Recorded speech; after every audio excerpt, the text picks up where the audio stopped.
მოგესალმებით, მივესალმებით ჩვენს მსმენელს, ეთერში ბოლნისის ხმა არის.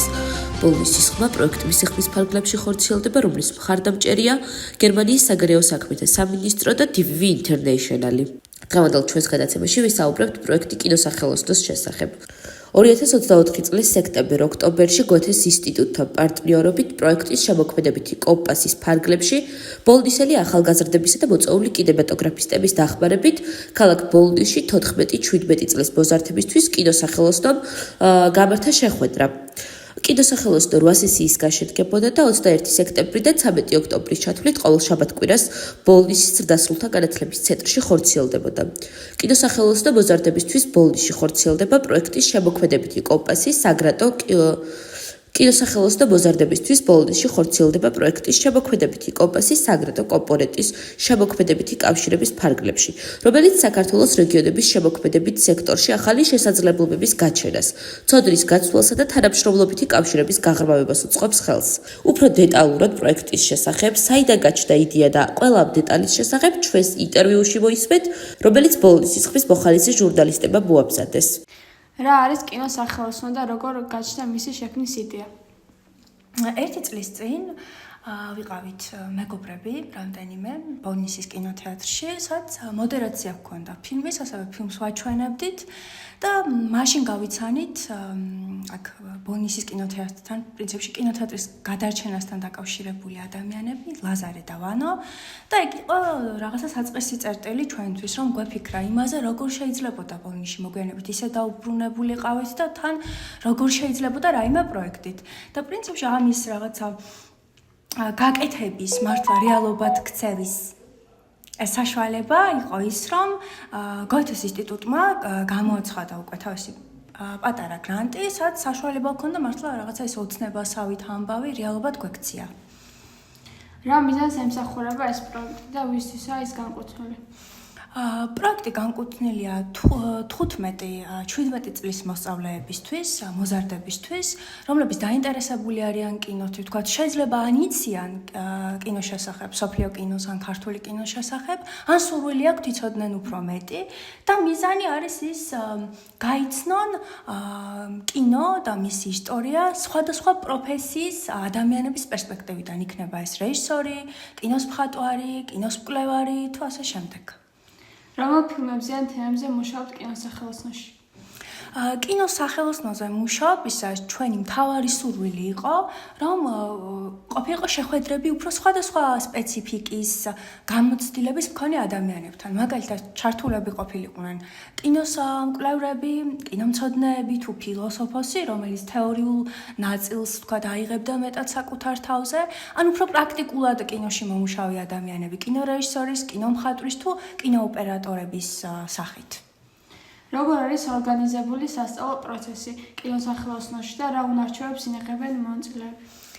კინოსახელოსნო შაბათ-კვირაობით ეწყობოდა, პრინციპში 4 კვირის განმავლობაში.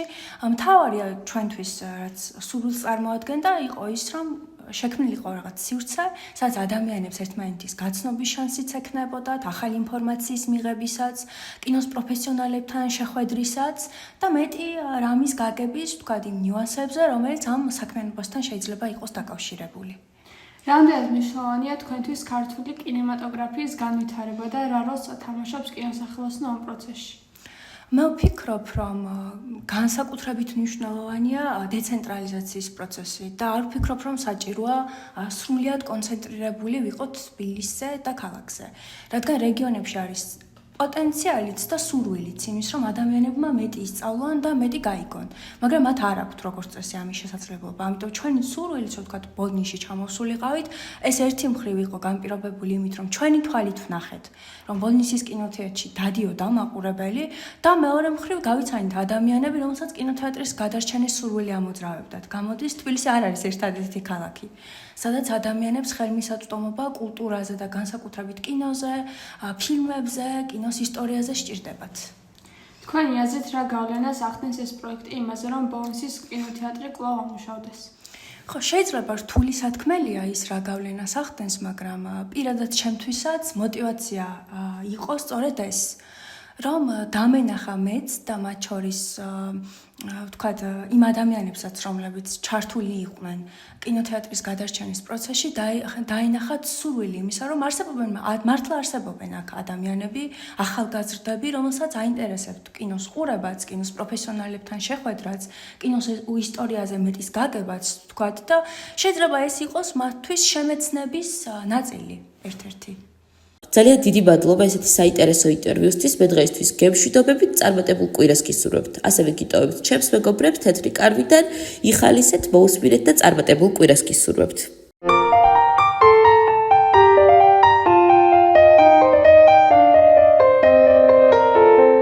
მოგესალმებით მეგობრებო, მე გახლავართ ბატონი დიმიტრი, კატოს ბაბუა და ეთერშია თეთრი კარავი. დღეს უკვე მეორედ მიმყავს გადაცემა და მართალი გითხრათ, ისე აღარ ვნერვიულობ. წინა ეთერი ცოტა მძიმე კი იყო, მაგრამ მინდა გაგახაროთ და გითხრათ, რომ ქალბატონი მაია, ქალთა უფლებების დამცველი, უკვე აგვარებს იმ პრობლემებს, რაზეც ერთი კვირის წინ შევიტყვეთ. ასე რომ გქონდეთ ჩვენი იმედი. ახლა კი ხმოვანი წერილი უნდა მოგასმენინოთ, რომელიც დაწყებითი სკოლის პედაგოგმა, ქალბატონმა იამზემ გამოგვიგზავნა. მოგესალმებით. მე გახლავართ დაწყებითი სკოლის პედაგოგი ქართლიდან, იამზე მასწავლებელი. თეთრი კარავის აქტიური მსმენელი ვარ და ძალიან მომწონს, რომ აქ ადამიანებს შეუძლიათ გულწრფელად მოყვნენ თავიანთ პრობლემებზე. სადგილარზე თავად ვარ მოწმე, როგორ მოგვარდა რამდენიმე ისეთი საკითხი, ერთი შეხედვით ძალიან რთული რომ ჩანდა. მაგრამ დღეს პრობლემებზე ლაპარაკს არ ვაპირებ. მინდა რომ ჩემი სადამრიგებლო კლასის შესახებ გიამბობთ და თქვენი რჩევებიც მოვისმინო. იმედი მაქვს, ამ თემას აუცილებლად ეყოლება გულშემატკივარი. ძალიან ხშირად ვხედავ სოციალურ ქსელში ჩვენი თანამემამულეების დადებულ ფოტოებს. ზოგს რომელი ქვეყნიდან და კომენტარებს, რა საოცრებაა, რა ზღაპარში ხარ, რა სამოთხეში ხარ. მეგობრებო, ჩვენი ქვეყანა რომელიმე სხვაზე ნაკლები სამოთხეა? არა. მაგრამ სამწუხაროდ დღეს ბევრი ისე მიემგზავრება საზღვარგარეთ, საკუთარი ქვეყანა არ აქვს ნანახი და რა გასაკვირია, რომ უცხოზე გაგიჟდეს და გადაირიოს. ამაში მე ახალგაზრდებს არ ვადანაშაულებ. იქნებ ართმშობლების ბრალია. ამ მძიმე სოციალურმა პირობებმა მხოლოდ ერთი მიმართულებით წარმართა მათი მიზნები, რომ საჭმელ სასმელი არ მოაკლდეთ მათ შვილებს, არადა სულიერი შიმშილი, ხომ ფიზიკურ შიმშილზე არანაკლებ საგანგაშოა. მე ჩემი მოსწავლეები ყოველ შაბათ-კვირას დამყავს ისტორიული ძეგლების მოსანახულებლად. იცით მარტო ქართლში რამდენი რამ არის სანახავი. ჩვენ მხარეს რომ ბოლომდე მოვივლით, მერე სხვა კუთხეების მონახულებაც გვაქვს გეგმაში. ვიცი სიტყვა გამიგრძელდა, მაგრამ ჩემი მთავარი მიზანია რომ ბავშვებს პატარაობიდან შევაყვაროთ ჯერ თავისი კუთხე, მერე კი მოვატაროთ, ვამოგზაუროთ საკუთარ სამშობლოში, რომ საკუთარი ქვეყნის გამოც ჰქონდეთ სიამაყის განცდა. ეს იყო ჩემი სათქმელი. დიდი მადლობა. ვეთანხმები ამ ქალბატონს და მგონი უკვე ვიღაც გვეხმიანება. დიახ, გისმენთ? თქვენ პირდაპირ ეთერში ხართ. მოგესალმებით ლაგოდეხიდან. ეს რა კარგი იდეა მოგვაწოდა ამ არაჩვეულებრივმა ქალბატონმა იამზემ. მეც პედაგოგი გახლავართ და ჩემს მოსწავლეებთან ერთად ჩვენც გვაქვს მოვლილი ჩვენი მხარე. მაგრამ ამ უსახსრობის გამო სხვაგან ვერ ვახერხებთ წასვლას. კაი ჯანდაბას ერთ ავტობუსს როგორმე დავიქირავებდით, მაგრამ სასტუმროს ხარჯებს ნამდვილად ვერ შევძლებთ. ამიტომაც ჩვენ ვიქნებით პირველები და გეპატიჟებით ლაგოდეხში. მეც დაწყებითის პედაგოგი ვარ და ჩემი სადამრიგებლო კლასის ბავშვები თავიანთ ოჯახებში გაგიწევენ მასპინძლობას. ერთი კი არა, 2 დღეც არ ეყოფა აქ იმდენი რამეა სანახავი. ჯერ მარტო ლაგოდეხის ნაკრძალი რა დღირს, აბა ველოდებით თქვენ გამოხმაურებას. დიახ, გისმენთ? თქვენ პირდაპირ ეთერში ხართ.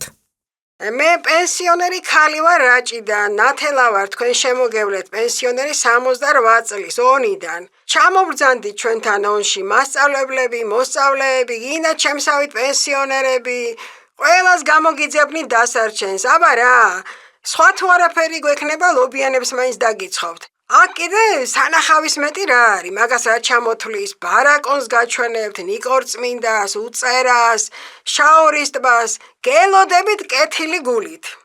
ამას ქვია სიკეთე გადამდებიაო. უცებ რამდენ ადამიანს მოუნდა მასპინძლობა. გისმენთ, თქვენ პირდაპირ ეთერში ხართ. აუ, თუ არ შეწუხდებით რა, ერთი ლობიანის რეცეპტიც რომ მკითხოთ იმ ქალბატონს რაჭიდან. ნამდვილი რაჭული ლობიანის რეცეპტი მინდა. თორემ ნამცხვარს რო გავს ეგეთებს მეც კი ვაცხობ. კი გენაცვალე, დიდი სიამოვნებით.